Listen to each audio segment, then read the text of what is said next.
She hears scratching at her door long after nightfall when the forest should be silent and asleep. The wind howls through the trees and rain taps hard against the windows of her small cabin. At first she thinks it is branches or an animal passing too close, but the sound comes again, softer this time.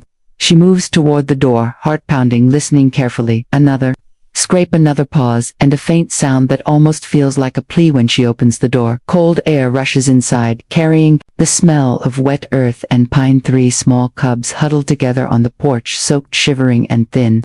Their fur clings to their bodies, and their eyes reflect the lantern light, wide and uncertain. They freeze when they see her, unsure whether to flee or fight. She kneels slowly, keeping her movements gentle. The storm behind them roars, louder, rain turning the ground to mud and darkness swallowing the trees. She understands immediately that they have been wandering for hours, maybe longer. No mother appears from the forest, no warning growl, no sign of protection. One of the cubs lets out a weak sound, barely louder than the rain. That sound breaks something inside her. She knows the night will kill them if she sends them back. She steps aside, opening the door wider. The cubs hesitate, noses twitching, eyes never leaving her face. She sits on the floor, lowering herself to their level, waiting. Minutes stretch long as the spanga finally pushes them forward. One cub steps inside, slipping on the wooden floor, then another, then the third. She closes the door, slowly shutting out the spanga. Cabin fills with the sound of dripping fur and quiet breathing. She wraps old blankets around them, warming their small, shaking bodies. They press together, still unsure but too tired to resist. She looks at them sitting in her home at her feet, and feels the weight of what she has done. Fear flickers briefly, then fades. She knows there will be questions, consequences, and danger ahead, but in this moment only one truth matters. They are alive, and tonight they are safe. Morning arrives slowly through gray light, filtering between the trees. She wakes on the couch, stiff and cold, realizing she barely slept. The cubs lie beneath the table, pressed together, rising and falling with shallow breaths. They lift their heads when she moves, eyes cautious but calmer than the night before. She stands quietly, boiling water and opening cupboards. The cabin smells of damp fur, wood smoke, and old coffee. She places bowls on the floor, stepping back to give them space. Hunger shows quickly, small growls low and unsure. The largest cub moves first, inching toward the food. It pauses, looking at her, as if asking permission. She sits on the floor again, hands open and still. After a moment, the cub lowers its head and eats. The others follow. The sound is quiet, urgent, and messy. She watches closely, ready to move if fear turns to panic, but it does not. As they eat, she studies them, scratches along their sides, ribs to visible paws, nicked from ice and stone. They are younger than she thought, barely old enough to survive alone. When they finish, they retreat beneath the table. Again, she does not chase or force contact. She understands that trust grows. Slowly outside, the forest is calm, as if nothing happened. Birds call, and snow melt drips from branches. She feels the contrast sharply. By mid-morning, movement appears beyond the window. A neighbor slows, staring too long. Another stops entirely. She knows word will spread. She kneels by the table, speaking softly, not to scare them. She tells them they are safe for now. The cubs watch her, blinking slowly. The weight of the day settles in. Questions will come, rules will be cited, fear will speak louder than compassion. She exhales, steadying herself. Whatever happens next, she will not pretend she regrets this. For the cubs beneath her table, the world has already taken enough. By midday, the cabin no longer feels hidden. She hears voices outside, footsteps crunching on damp leaves. A knock comes, sharp and uncertain. She does not answer at first, choosing to calm the cubs who tense beneath the table. When she opens the door to neighbors, stand back, keeping distance. Their eyes drift past her into the cabin. They see movement, fur, small shadows shifting near the table. Legs. Questions come quickly. Are those cubs? Do you know what you are doing? This is dangerous. She listens, without interrupting. Her face remains calm, though her chest tightens. She explains quietly how they arrived in the storm, how no mother followed, how they would not have survived the night. One neighbor shakes his head, warning her about laws and risks. The other watches the cubs, more than her, uncertainty growing in his eyes. More people gather by afternoon. Some stand near the trees, others closer to the porch. No one steps inside. Fear keeps them at the threshold. The cubs sense the tension. They press together, watching shadows move across the floor. She kneels beside them, placing herself between the table and the door. She speaks louder now, not defensive, just firm. She says the cubs are not monsters. They are hungry and frightened. She says they did not choose this someone. mentions calling officials, another argues that nature should handle itself. The words blur together. She looks at the cubs and then back at the people. Her voice does not shake. She says they will stay until there is a better answer. The crowd quiets. No one agrees. No one moves. When the evening comes, they leave. One by one, the forest swallows their footsteps. Inside the cabin, the cubs relax slightly. She sits with her back against the table, feeling the weight of the day. Tomorrow will bring more pressure. But tonight, the cubs are still here, and she is not. Backing down the next morning arrives with tension already waiting outside. She hears a truck stop near the cabin, and voices speaking in low official tones.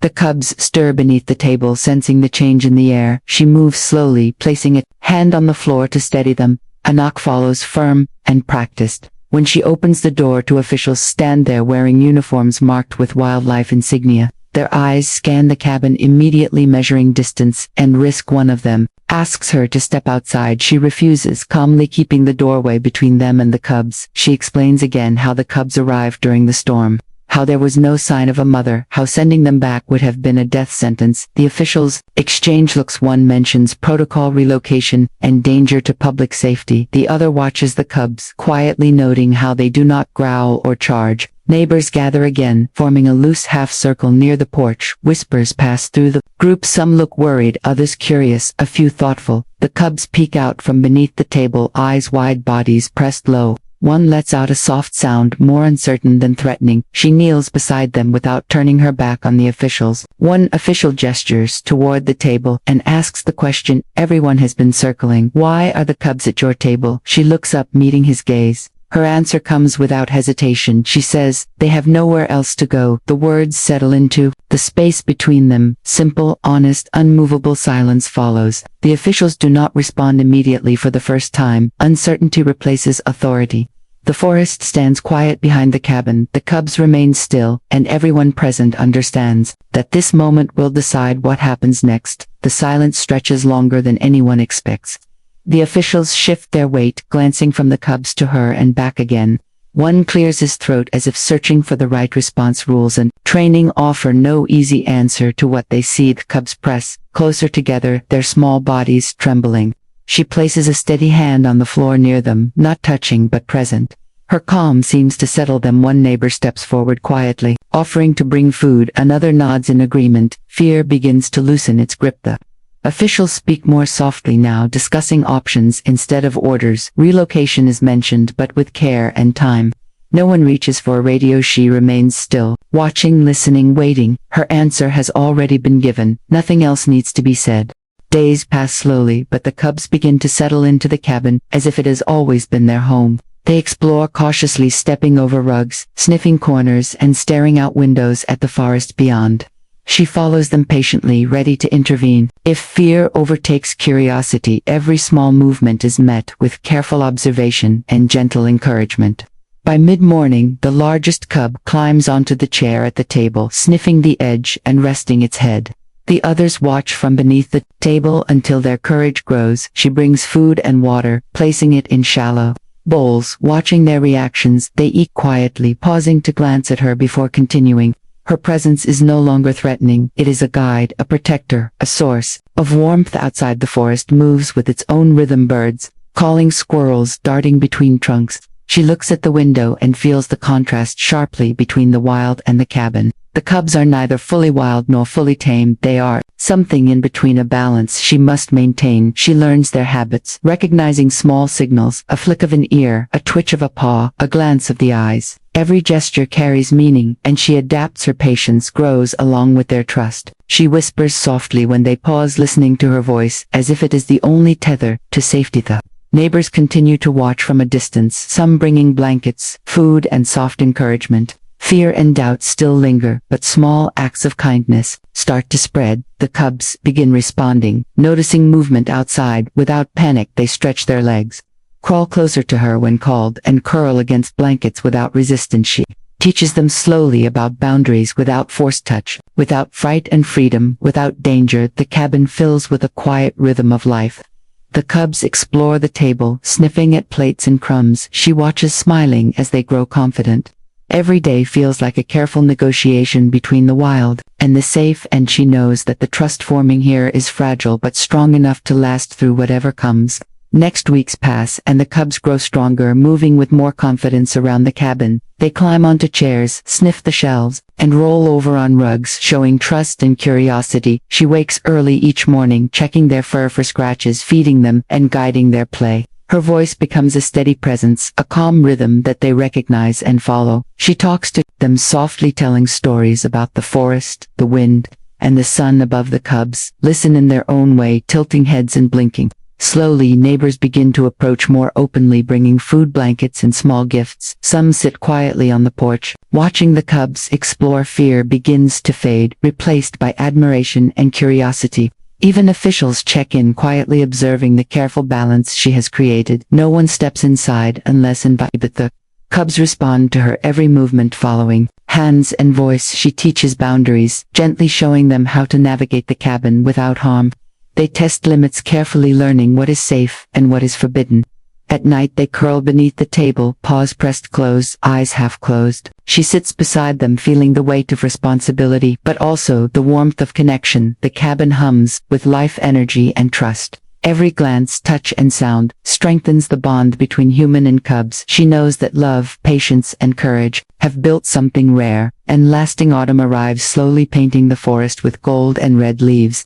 The cubs move with ease across the cabin, following her without fear. They climb onto chairs, sniff the shelves, and curl on rugs, basking in warmth. She watches them carefully, noting small changes in strength and confidence. Each day they grow bolder, exploring the corners of the room, peeking out windows at the trees and sky. Neighbors visit more frequently, bringing supplies and asking questions. Some offer advice, some simply watch silently. The cabin becomes a small hub of quiet support. Even officials return, not with threats, but to observe, ensuring safety and learning about the unusual bond. She teaches the cubs about trust, patience, and care. Their small bodies respond quickly, following gestures and voice. They test boundaries, occasionally knocking items over or slipping on floors. She does not scold, only guides and shows patience. At night, she sits by the table while the cubs rest. Beneath it, she whispers softly about the forest, about freedom and safety. Her voice is steady, warm, and calm. The cubs listen, tilting heads and blinking slowly, their breathing even, their bodies relaxed. She